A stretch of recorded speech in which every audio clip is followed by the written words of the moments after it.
11. Bref, je continue. Point 9.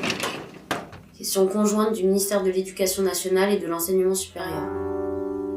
Recommandons-nous, au lieu d'enseignement, de n'exercer qu'à distance, en visio, tout en maintenant la validation possible des années de scolarisation? Réponse du groupe. Cette recommandation est pertinente pour les lieux en quarantaine, ainsi que les zones libres dans l'hypothèse où des cas seraient signalés. Novembre, notre psychologue, insiste sur le maintien de la qualité de vie des habitants le plus longtemps possible, pour eux, ainsi que pour les structures même des systèmes. Point 10. Question du ministère de la Culture. Devons-nous, de toute urgence, mettre en sécurité les œuvres les plus sensibles exposées au public? Réponse du groupe. Au regard de l'imprévisibilité du comportement des personnes touchées, ainsi que les procédures de quarantaine envisagées et l'aspect endémique du virus, nous validons cette suggestion qui nous semble provisoirement pertinente. Selon notre philosophe May, la culture est l'unique garantie de la survie d'une civilisation.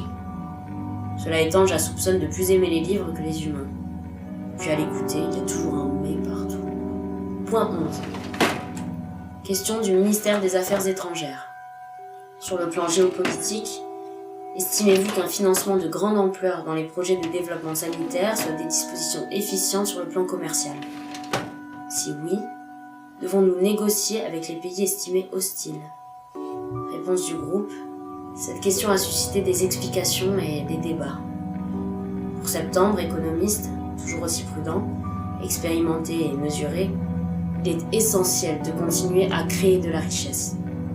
Les échanges entre pays sur le plan commercial sont une préservation de la paix, d'autant plus en situation de crise. Selon Octobre, historienne des 12, ce ne sera pas suffisant. Il y a des cycles qui se répètent et il sera difficile de contrer des éléments qui ont tendance à systématiquement entrer en corrélation. Crise, baisse de la population, perte de richesse, profit et opportunités, invasion. Aussi, Mars a proposé que nous validions les accords commerciaux à établir et à maintenir, même avec des pays hostiles, à la condition essentielle que l'ensemble des pays durant la crise cessent tous les conflits en cours, signent un traité de non-agression et ferment leurs industries des armements de toute nature. La fin des guerres. Point 12. Question du Premier ministre. Êtes-vous favorable, au titre de la sûreté d'État, à la dissolution temporaire de l'Assemblée nationale et la mise en place d'un gouvernement de crise? Réponse du groupe. Nous semble important d'indiquer immédiatement que cette question a généré chez nous un rejet immédiat.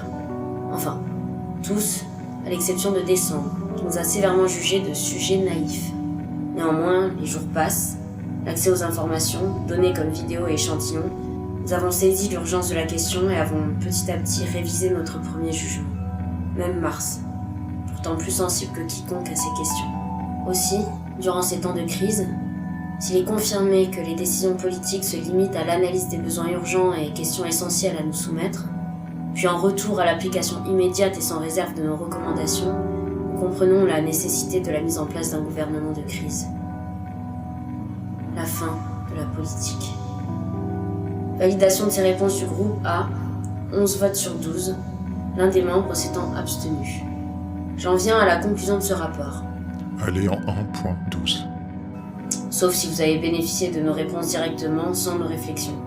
Si tel est le cas, nous avions décidé tous ensemble qu'il était nécessaire de vous les expliciter. Revenir en 1.9.